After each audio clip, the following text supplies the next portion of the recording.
Hello guys, good afternoon. I'm here. Saan ba ako? Ayun, it's been a long time. Sobrang tagal. Feeling ko sobrang tagal kung hindi nakapag-vlog. Maybe like a week. And then ngayon lang uli. Actually, nang pagkatapos ng shift ko kaninang umaga, tulog lang sandali tapos pahinga, tapos eto vlog. Medyo busy rin kasi sa work kaya minsan hindi na rin nakapag-vlog na maayos. Ayun, before anything else, meron pala nagpapashoutout sa akin. Sino ba yun? I forgot.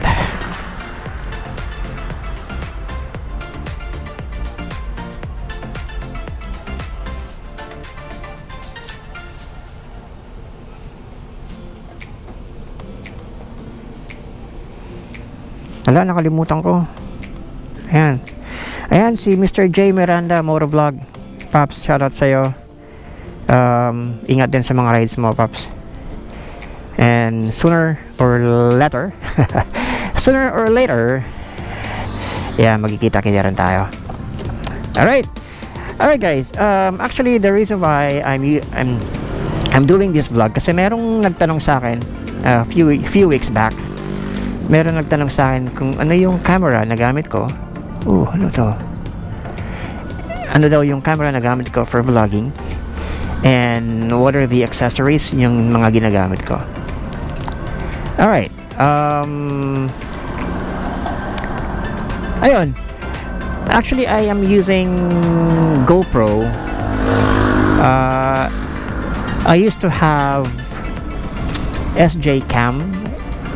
SJ8 Pro, kung di ako nagkakamali yun ang una kong ginamit, kaya lang for some reason I have to sell it because of the microphone. May issue kasi I don't know kung talagang yun ang sakit ng mga SJ cam. I am not a hater of SJ cam. Actually meron na kaming SJ cam dati na hanggang ngayon buhay pa naman din. Kaya yun, nag-try uli ako ng SJ cam. That was a few months back, but sabi ko nga binenta ko dahil nga yung nagkaroon ng issue yung yung microphone although ang dami ko nang pinanood na vlogs about dun sa microphone. Sabi nila ganyan daw talaga yung issue ng SJ cam, na yung microphone. Sabi ko naman maaari nga kasi ang dami ko napapanood and good thing for them dahil naayos nila yung issues pero ako sa dami-dami kong na-try na mga ginaya ko mga ginagawa nila, tinakpan ko ng additional foam yung microphone, tapos tinakpan ko rin ng tawag dito, nilagyan ko rin ng masking tape based dun sa mga napapanood ko, pero when I tried it, ayun, ganun pa din. Kaya dumating na lang yung time na sumuko na ako. So binenta ko siya a few months back. Kaya ayun, yung pinambayad sa akin, pinabili ko din ng GoPro. Kaya right now I am using a GoPro Hero 5. Yes guys, luma na tong camera na to, but then sobrang pa niya, okay pa niya. Alright, I do have 3 GoPros. Sebra, pasensya na, magulo yung gamit ko rito sa compartment. Ito yung gamit ko na GoPro. Ito yung first GoPro ko is yung GoPro level entry na GoPro. Sobrang tagal na nito sa akin guys, like 4 or 5 years na. And hanggang ngayon all good pa din. Matagal pa rin siya malobat. And then at the same time, I also have a GoPro Hero 7 Silver. Binigay sa akin ni Mahal December, parang Christmas gift niya sa akin.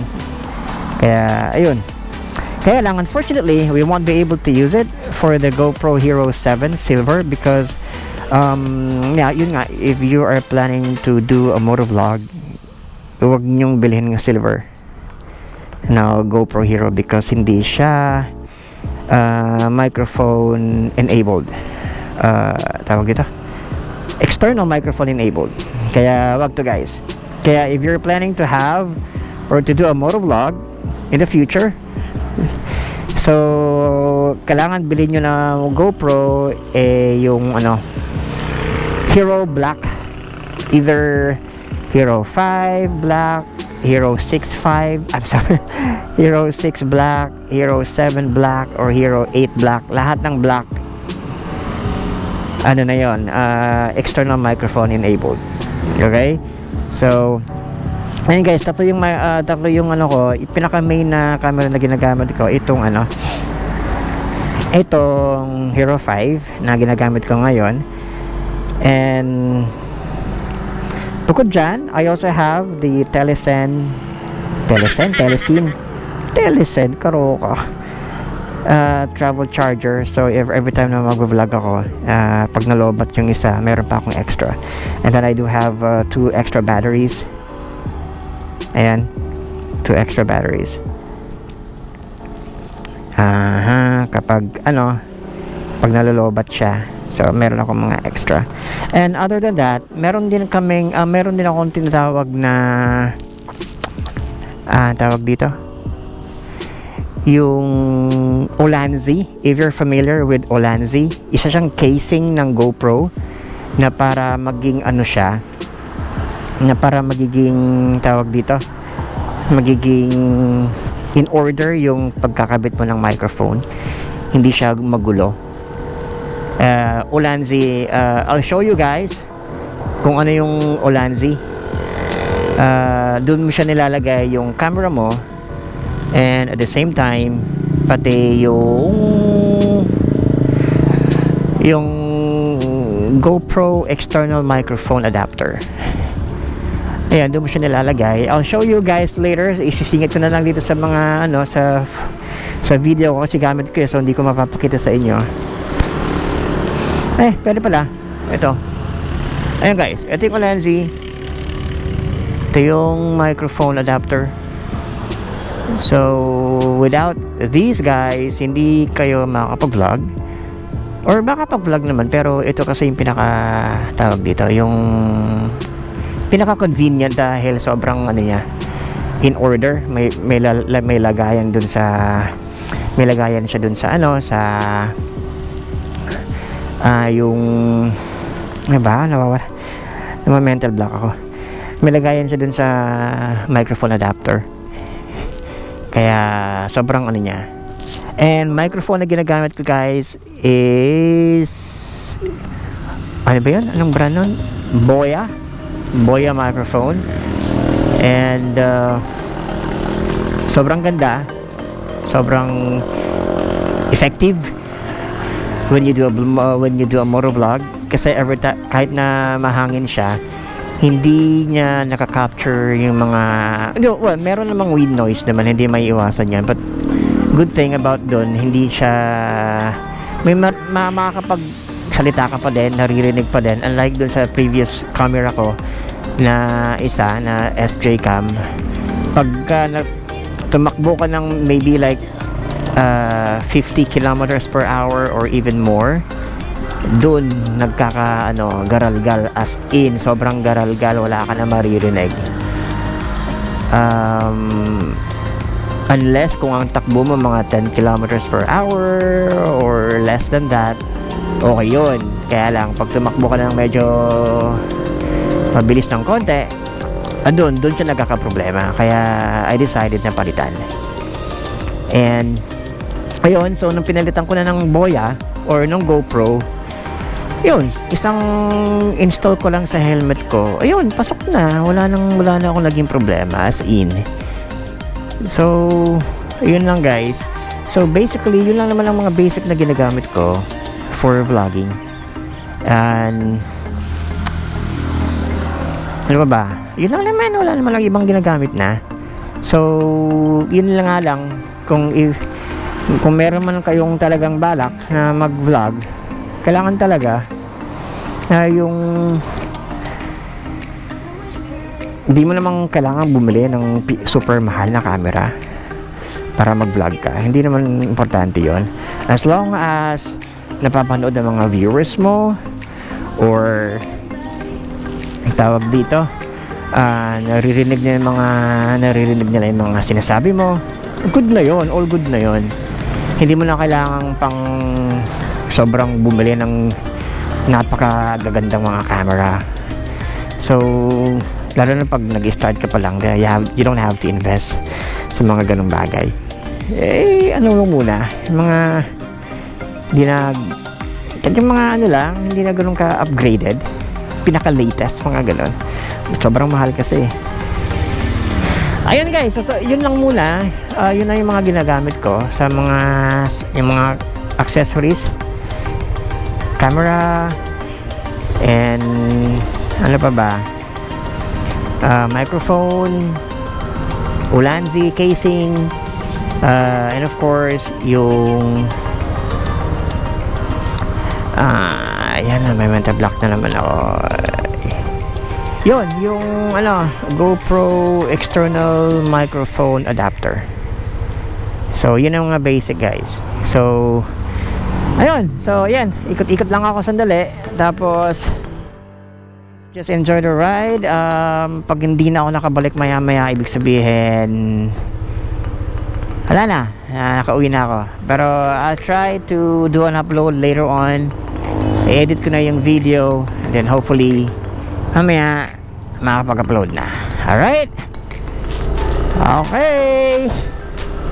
So saan ako pupunta? Dito ako nagjo-jogging dati sa Club Manila East. Ayos dito. A few moments later.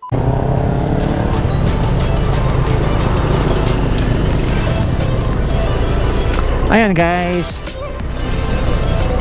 pauwi na Akis.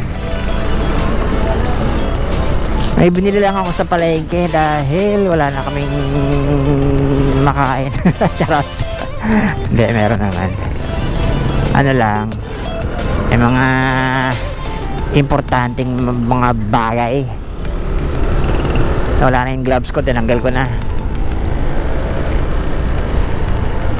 Ayun guys, di ko alam sabihin ko, basta ano yun, pasensya na kung hindi ako nakakapag-upload parate dahil sobrang busy talaga. Kasi after shift ko, kasi graveyard ako nag-work, so after shift tutulog, tapos although parang gusto ko lumabas after ng shift ko parate. Dito nga lang ako sa kabila duman.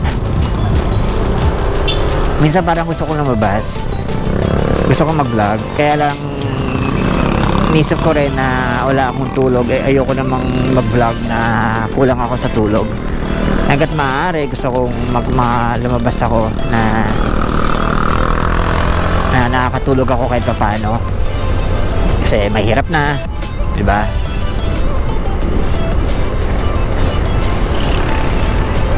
Ang lamig, sobrang lamig pa rin ngayon, in fairness. Sana ganito na lang parati yung panahon dito sa Manila or dito sa Pilipinas, kasi malamig siya. Siguro malapit ang Christmas kasi malamig na. Charot.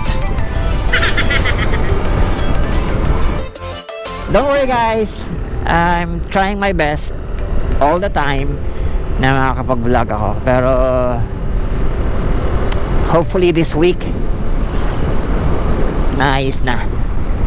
Last week lang medyo hindi, sobrang daming ginagawa. So ayun guys, this is tama yun, that's it for now. Hopefully may nakuha kayong tips sa mga aspiring vloggers na tulad ko. Na yun lang guys, yung advice ko sa inyo, kung meron kayong alam mo yun, na I'm not, sabi ko nga kanina, hindi ako hater ng SJ cam. It's just so happen na talaga may nangyaring hindi maganda nung bumili ako, kaya sabi ko I'll stick muna sa GoPro na lang. Kaya ayun, aray ko yun. Alright, pauwi na. Alright guys, thank you so much for watching. Again, maraming salamat sa lahat ng mga sumusuporta at nanood ng video. Shoutout pala sa mga Aqua Asia Pips. Nakakamiss.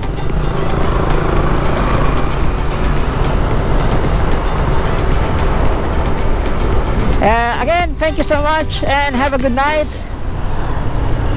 Ride safe always. Lagi kong sinasabi yan sa inyo. And I will see you soon. Bye bye.